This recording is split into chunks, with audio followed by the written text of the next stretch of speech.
This is the Lone Crater YouTube. We hope this video helps. You start by establishing a baseline so you know what to change and why. First, run a battery report or monitoring app to see mAh draw and runtime. This tells you the biggest drains. Next, switch the power profile to balanced or power saver and disable dedicated GPU when you do not need graphical power because that reduces core consumption. Finally, lower display brightness to around 40%, enable adaptive brightness, and unplug unused peripherals. These three actions immediately cut idle and active consumption. Once done with basics, dive into software optimization to remove hidden drains. You should open Task Manager or Activity Monitor and sort by energy use so you can close or reconfigure the worst offenders. This reduces background CPU and disk wake-ups.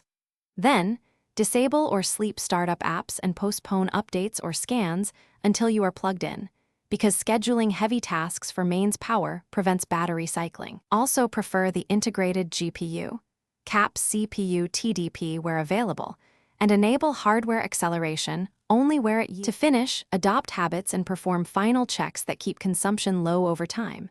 You should calibrate the battery monthly and monitor capacity. If it falls under roughly 70%, plan a replacement because degraded cells waste energy. Swap to SSDs, low-power external displays, and efficient USB-C PD chargers to cut peripheral draw. If things go wrong, check drivers and firmware, inspect for thermal throttling, and use built-in diagnostics. Addressing those often restores expected battery life and prevents mysterious high drain.